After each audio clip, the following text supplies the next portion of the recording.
très hâte de vous parler des livres que j'ai empruntés puisque j'ai emprunté que des romans, il y en a 5 mais ils me font tous très envie donc on commence tout de suite. Le premier livre que j'ai emprunté c'est Ça de Stephen King. Il faut savoir que j'ai Ça de Stephen King dans une édition qui est très ancienne et qui était divisée à l'époque en 3 tomes. Maintenant elle est divisée qu'en 2 tomes. Je n'ai que les 2 premiers tomes en fait de ma version dans ma bibliothèque. La troisième je pense que je peux la retrouver que sur internet, sur des sites d'occasion. J'ai la flemme tout simplement de la commander donc j'ai décidé d'emprunter les nouvelles éditions qui sont elles divisées en 2 tomes et donc j'ai décidé de retrouver en fait le passage où moi mon deuxième livre s'arrêtait et donc de lire la suite en fait et donc ce qui constitue pour moi le 3e tome. Bref, Ça de Stephen King, c'est un livre fantastique d'horreur qui a été publié il y a un petit moment maintenant, que vous connaissez probablement pour le téléfilm et ensuite le film. Moi c'est pour cette raison que j'ai enfin envie de le terminer parce que la deuxième partie du film sort début septembre, au moment où je filme on est fin août. Bah, j'ai envie de le voir tout simplement donc j'ai déjà commencé à lire un petit peu, j'ai trichoté. Mais pour l'histoire, donc parce que ça ne se terminera jamais, il s'agit en fait d'un livre où vous suivez 2 périodes temporelles en même temps puisque vous allez suivre une bande d'enfants quand ils sont donc âgés d'une dizaine d'années, de 10 à 12-13 ans, et vous les suivez aussi plus tard quand ils sont adultes et en fait précisément 27 ans plus tard. Ils vivent dans une petite ville qui s'appelle Derry, c'est une petite ville des États-Unis, somme toute classique, donc ça se passe au début dans les années, je crois que dans les années 60-70, il me semble que l'histoire se déroule à ce moment-là. Et en fait des enfants disparaissent, en particulier ça commence avec la disparition en fait du petit frère du héros. Il va avoir un petit bateau en fait en papier qu'il va faire courir sur une rigole un jour de pluie. Le petit bateau va se diriger en fait en direction des égouts et en fait le petit frère va disparaître à ce moment-là dans des conditions assez atroces. Il va être emporté par une créature qu'on va nommer Ça et qui va s'en prendre en fait à tous les enfants de la ville de Derry. Et donc vous allez suivre le parcours des enfants qui commencent à être confrontés à ça, qui vont évidemment essayer de s'en débarrasser, et vous les suivez aussi adultes. Donc voilà, vous suivez cette histoire de 2 façons différentes. C'est assez intriguant, il y a pas mal de descriptions, donc je sais que ça lasse certaines personnes, mais moi ça me plaît beaucoup, donc j'espère que cette dernière partie me plaira toujours autant, et j'ai hâte de vous en parler après une introduction d'environ 150 ans. Voilà. Alors j'ai terminé de lire le 2e, 3e tome de Ça, on va dire, pour moi. Et écoutez, c'était bien sympathique. Je suis assez contente d'avoir enfin terminé cette saga, on va dire ça comme ça, à mon sens, puisque du coup c'était en 3 tomes chez moi, donc... comme les premiers tomes, j'ai vraiment bien apprécié. Il y a pas mal de descriptions, ce qui peut perturber quand même, je pense, à la lecture, et qui ne plaira pas à tout le monde, parce que King aime quand même les descriptions, il aime instaurer des univers psychologiques assez particuliers, assez étendus, il prend le temps en fait de s'attarder généralement sur ses personnages. Je sais que généralement c'est ce qui peut déranger parce que je dirais pas que ça sert pas toujours l'histoire, mais franchement c'est pas toujours indispensable parfois. Malgré tout pour moi ça permet de construire un personnage, de le nourrir et donc de le rendre plus intéressant, et l'histoire aussi parallèlement plutôt avec. Il y a quelques points qui m'ont dérangé dans ce livre là, notamment l'hypersexualisation du seul personnage féminin en fait de la bande d'enfants, qui vraiment est un point qui me pose problème. Je ne comprends pas son intérêt dans l'histoire, de ce passage là précisément, pas du personnage bien sûr. Ceux qui l'ont lu du coup sauront à quoi je fais référence, ceux qui ne l'ont pas lu, écoutez, vous le découvrirez, mais c'est quelque chose qui vraiment m'a vraiment dérangé à la lecture. Je ne comprends pas pourquoi ce passage existe, je le trouvais du coup hyper sexiste, hyper inutile, et il sert pas forcément l'histoire, ou en tout cas la façon dont il sert l'histoire aurait pu être, ça aurait pu être tourné autrement en fait. Donc ça m'a pas des masses plu. Il y a aussi beaucoup de passages entre guillemets lié au sexe en fait dans cette histoire, ce que j'ai pas toujours compris parce que ok on suit des jeunes adolescents et ça en fait partie, malgré tout je sais pas, ça me paraissait trop, et particulièrement dans ce livre là puisque c'est pas le cas en fait dans les précédents livres, donc j'ai pas compris pourquoi on mettait autant l'accent ici, parce que vraiment toujours pour moi ça ne servait pas forcément à rendre les personnages plus complexes de cette façon. Je pense que ça aurait pu être fait d'une autre façon aussi. Malgré tout c'était divertissant, j'ai bien aimé ma lecture, j'avoue pas être la plus grosse fan de la fin, je pense que je m'attendais à peut-être quelque chose d'autre, malgré tout ça m'a plu et je suis très contente d'avoir fini cette histoire. Ce sera pas un coup de cœur du coup je pense ça, mais c'était bien chouette, et pour une meuf qui a peur des clowns, je trouve ça pas mal. J'ai ensuite choisi Qui ment de Karen McManus. Il s'agit donc d'un thriller jeune adulte, et on va suivre dans cette histoire 5 adolescents qui vont être placés en retenue. Voilà, je sais pas quelle bêtise ils ont fait, mais ils y vont. Et le problème c'est qu'à l'issue de cette retenue, sur 5 adolescents, il n'y en a que 4 qui vont en ressortir puisque visiblement l'un d'entre eux est mort et on ne sait pas, en tout cas on ne nous le dit pas ni comment ni pourquoi. Je pense que les flics vont justement mener leur enquête, essayer de savoir pourquoi. Visiblement les adolescents se protègent les uns les autres, ils ont des secrets je pense à conserver.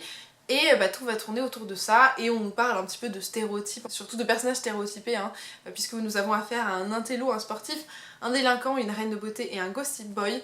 Voilà, je ne sais pas qui aura fait le coup, mais je suis curieuse de voir ce que ça donne puisque j'en ai pas mal entendu parler sur les réseaux. J'ai donc terminé Kiman de Karen McManus et je dois vous avouer que c'était pas franchement un énorme coup de cœur. C'est pas une lecture que j'ai trouvée fabuleuse, malgré le fait qu'elle aurait pu se lire très très vite parce que c'est écrit très très gros, l'écriture est très fluide, l'histoire est pas franchement la plus compliquée de l'univers, mais j'ai mis énormément de temps à lire ce livre, franchement je crois que j'ai mis au moins 3 semaines dessus. Alors au moment où je l'ai lu, forcément il s'est passé des choses assez importantes et graves dans ma vie, ce qui fait que j'avais pas toujours la tête à lire et donc forcément j'avançais pas vite. Malgré tout, même quand je m'y suis remise et que ça allait on va dire mieux, j'avais pas forcément le cœur, j'avais pas le cœur, j'étais pas intéressée en fait par ce qui se passait, c'était pas passionnant vraiment, j'y retournais pas avec entrain, vous voyez je préférais feuilleter une BD que lire ça. Je pense que si on n'a pas l'habitude de lire des thrillers, peut-être que c'est sympa parce que y a un petit élément de thriller et que peut-être ça a cet élément nouveau qui peut plaire. Si on a l'habitude d'en lire, très franchement, c'est vraiment très mou comme thriller et c'est pas franchement hyper passionnant. Alors le fait que ce soit young adulte, peut-être que ça joue là-dedans, mais franchement je pense pas. Et surtout ce qui m'a dérangé, ah mais en fait je me rends compte qu'on me voit là, salut.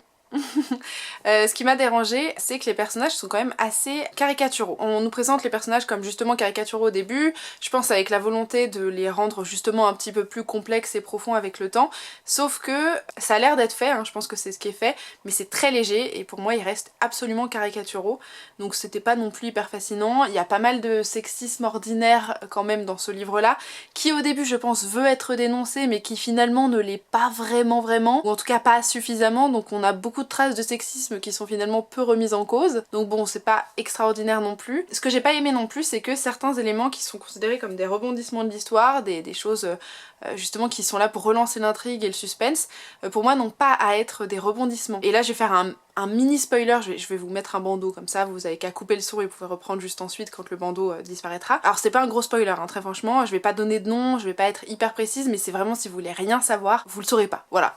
Alors ce qui m'a vraiment posé problème c'est que au cours de l'histoire, on a chaque point de vue de chaque personnage en fait est omniscient, en fait chacun raconte son point de vue à un moment donné de l'histoire, et au moment d'un des personnages en fait, il nous apprend qu'il appartient à la communauté LGBT, et en fait ce qui est problématique c'est que c'est utilisé comme un rebondissement, quelque chose qui est là pour vraiment relancer l'histoire, alors que depuis le début on suit ce personnage et que donc techniquement on est censé savoir qui il est en fait, c'est pas une surprise pour lui, c'est voilà vraiment ça fait partie de sa personnalité, mais pour le lecteur eh bien c'est transformé comme un événement nouveau. Alors que ça devrait pas l'être. Voilà, du coup moi ça me pose problème vraiment quand ce genre d'élément est utilisé comme un fait pour relancer une intrigue, ça n'a pas à l'être en fait. Voilà, du coup au final, il y a pas mal de petites choses qui m'ont pas plu dans cette histoire que je trouve un petit peu problématiques, et puis au final c'était pas non plus extrêmement passionnant. Du coup, pas de coup de cœur et franchement, je vous le recommande pas spécialement, il est pas foufou. J'ai ensuite emprunté totalement sur un coup de tête puisque je n'avais jamais entendu parler, Tuez-les tous mais pas ici de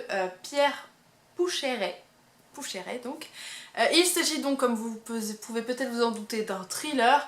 On nous parle en fait au début de l'histoire d'une jeune fille, une adolescente de 17 ans, c'est ça, qui va disparaître, et en fait c'est pas la première fois qu'elle fait une fugue, sauf que cette fois-ci les parents se disent qu'il y a autre chose, que c'est pas une fugue comme les autres, en tout cas ça s'est visiblement pas passé comme à chaque fois. Et ils vont donc essayer de savoir où elle est, ce qui lui est arrivé. Donc on suit un père et une mère qui sont apparemment plus ensemble ou qui s'entendent pas, oui ils sont divorcés, qui sont différents puisque vous avez une maman qui tient un magasin de luxe et un père qui est apparemment ex-journaliste. C'est ça explique, et un petit peu vous savez le personnage je pense un peu stéréotypé de ma vie est partie en couille et je suis un peu sombre et torturée. Bref, toute cette petite affaire va apparemment se retrouver mêlée à une affaire en Istanbul en Syrie sur fond de terrorisme et de secret d'état. C'est intriguant, je sais pas ce que ça va donner, mais je suis curieuse de le lire. Il a l'air gros comme ça, mais il fait quand même presque 500 pages.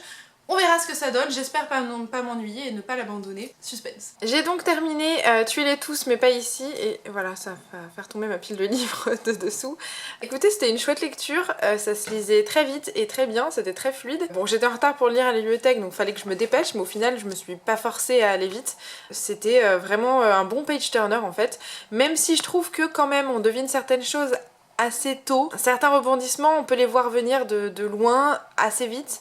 Bon, moi ça m'a pas du tout gêné dans ma lecture parce qu'il y a des choses que j'ai pas devinées bien sûr, mais certains gros schémas, je pense qu'on les voit assez facilement venir. Je pense que c'est aussi fait exprès parce que vous avez un point de vue principal, mais vous avez plusieurs autres points de vue qui se glissent dans l'histoire et qui forcément vous donnent des indices sur la suite, sur l'origine de plein de choses et tout ça et tout ça. Mais sinon, c'est bien écrit, c'est fluide, il y a pas mal de rebondissements, il y a pas mal de personnages à suivre et d'arcs narratifs aussi, surtout les arcs narratifs, il y en a énormément. Donc c'est vrai que on s'ennuie jamais vraiment dans l'histoire, malgré le fait qu'on puisse éventuellement deviner certaines choses, qui a été mon cas. Mais dans l'ensemble, c'est un bon thriller, et c'est le genre de thriller qui peut aussi plaire aux personnes qui, comme souvent, ont pas forcément l'habitude de lire des thrillers. Alors on confond beaucoup thriller et policier, alors pour le coup c'est un vrai thriller parce qu'on suit pas forcément justement un policier, une brigade et toute une enquête, même si ça en fait partie. Vous suivez un père de famille qui sait pas où est sa gamine, sa mère aussi d'ailleurs, mais principalement le père, et donc vous êtes dans sa peau. Alors même si le gars est un ex-journaliste, ex-flic, hein, c'est un peu un gros cliché quand même, et en plus alcoolo, c'est vraiment un gros cliché quand même le père, on va pas se mentir, mais franchement c'est gentil. Mais vraiment voilà, je pense que n'importe qui ne lit pas trop de thrillers peut potentiellement se retrouver là-dedans, parce que vous allez finalement voyager un petit peu, hein, c'est pas les meilleurs voyages mais vous allez les faire, mais voilà, on voit plein de points de vue différents, c'est pas linéaire et du coup c'est assez divertissant, et donc je pense que ça peut convenir à pas mal de monde. Donc n'hésitez pas, si jamais la thématique vous plaît, même si en soi elle est pas drôle, d'actualité tout ça, je sais pas si elle est traitée de la meilleure des façons non plus, j'avoue pas être une experte sur le sujet, mais bon, moi j'ai trouvé ça pas mal. Voilà, donc je suis heureuse de lire d'autres livres de l'auteur, puisqu'apparemment il a reçu pas mal de prix pour ses précédents livres. Et voilà, et je crois que c'est aussi un ex-flic, donc c'est vrai que du coup il y a peut-être un côté un peu authentique dans certaines façons de faire au niveau des méthodes, même si il s'adresse à certains services qui sont très spécifiques et qui je crois n'étaient pas le sien hein, d'origine. Voilà, écoutez, j'ai bien aimé. Et voilà. J'ai ensuite emprunté Le Chant du Coucou de Frances Hardinge, que j'avais envie de lire. En fait j'ai failli l'acheter au moment où je vous parle, il y a quelques mois en librairie, puis je me suis dit non, tu as trop de livres dans ta pile à lire, résiste. Il s'agit d'un livre, je sais pas si c'est jeune adulte ou pas, puisque Frances Hardinge elle écrit aussi en jeune adulte. Moi j'ai un livre d'elle dans ma pile à lire en anglais qui est pas traduit je pense. Et ça m'intriguait bien, donc je sais pas si celui-ci est orienté jeune adulte ou pas du tout. Il s'agit je pense d'un livre totalement fantastique ou science-fiction, je sais pas trop, puisqu'on va suivre le parcours d'une jeune fille qui pensait s'être noyée mais qui va se réveiller suite à cette noyade. Et tout semble avoir changé, puisque apparemment elle est prise de fringales assez énormes, elle a des brindilles dans les cheveux et sa sœur a peur d'elle, les gens s'écartent visiblement d'elle. Donc est-ce qu'elle est devenue zombie et c'est pour ça qu'à la fin, est-ce que c'est un fantôme, et à la fin est-ce que c'est un vampire, et à la fin je ne sais pas, ça m'a l'air sombre, intriguant, j'ai vu de très très bons avis dessus. Donc il était temps que je me plonge dedans et que je découvre cette autrice une fois pour toutes. Alors j'ai terminé Le Chant du Coucou et c'était une lecture assez sympathique franchement. Et alors il me semble vous avoir dit dans le plan précédent que l'histoire potentiellement partait sur une histoire de zombies d'après le résumé. Si jamais vous attendez vraiment des zombies, je tiens à vous le dire, non, ça n'a rien à voir avec des zombies. Voilà, on est vraiment dans quelque chose d'assez fantastique en termes d'univers, pas vraiment de science-fiction, mais vraiment plutôt univers fantastique. Et c'était vraiment chouette, c'est un livre qui m'a pas mal surpris, il est parti dans des directions auxquelles je m'attendais absolument pas. J'avoue avoir été surprise par pas mal de rebondissements, par pas mal des événements qui se passent dans ce livre-là. Je sais que certaines personnes qui l'ont lu l'ont trouvé un peu lent, parce que c'est vrai que l'histoire prend le temps de s'installer. Après, j'avoue que j'ai plongé dans l'univers très tôt, très facilement, et je me suis vite laissée emporter en fait par ce que l'autrice nous proposait, et du coup moi ça m'a posé vraiment aucun problème, parce que j'appréciais en fait chaque chapitre que je lisais, et le mystère était suffisamment épais et bien fichu pour que ça m'intrigue. Et surtout je pense que c'est le genre d'univers que j'apprécie beaucoup, parce qu'on est dans un univers assez étrange, assez bizarre, assez original. C'est pour moi un petit ovni hein, dans l'univers fantastique. Ça m'a évoqué par moments Miss Peregrine et les enfants particuliers, pour justement ces particularités qui sont particulières, qui sont bizarres, mais qui sont pas toujours glamourisées dans le sens bizarre. Elles sont bizarres, elles sont pas forcément attirantes, mais elles sont bizarres. Et je crois que c'est ça que j'ai aimé, parce que c'est C'est étrange et ça a ce petit côté un peu glauque, un peu effrayant mais gentiment. Voilà, vous voyez un peu cet univers, oui parfois burtonesque où ça peut faire peur mais pas suffisamment pour que ça nous effraie, mais voilà, c'est un univers bizarre, attirant et en même temps qui peut repousser et créer un certain malaise. Moi c'est ce qui m'a plu avec ce livre là.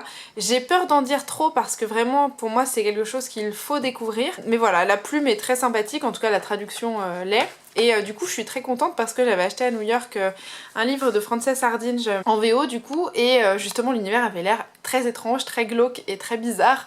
Et du coup je pense qu'on sera dans le même type d'ambiance et je pense que c'est une plume et une autrice qui du coup vont me plaire dans un autre livre, et je vous recommande ce livre assez chaleureusement. Et enfin j'ai emprunté La Nuit des Fugitifs de Manon Fargeton qui est la suite de Le Suivant sur la Liste. En fait c'est le deuxième tome et c'est un thriller jeune adulte. J'avais pas mal aimé le premier tome qui était assez intriguant, et moi je le qualifierais pas que de thriller mais je vous en dirai pas trop. Il était vraiment pas mal, assez divertissant, et on y suivait en fait au tout début de l'histoire un garçon qui se faisait d'un coup renverser par une voiture, et plusieurs adolescents en fait allaient assister à cet événement. Ils vont tous finir par se rendre compte qu'il y a pas mal de choses qui tournent pas totalement rond en fait dans leur petite ville, qu'il y a quelque chose de quand même assez bizarre, et donc vous allez suivre plein de petits parcours qui vont se croiser autour d'une histoire évidemment bien plus grande qu'eux, mais c'était divertissant, c'était dynamique et on avait envie de savoir ce qu'allait se passer. Ça se terminait un petit peu sur un cliffhanger sur le premier tome, donc forcément j'étais curieuse de lire le deuxième, même si je crois que au moment où je vous parle il y a quasiment un an d'intervalle entre les deux, mais je m'en souviens assez bien, donc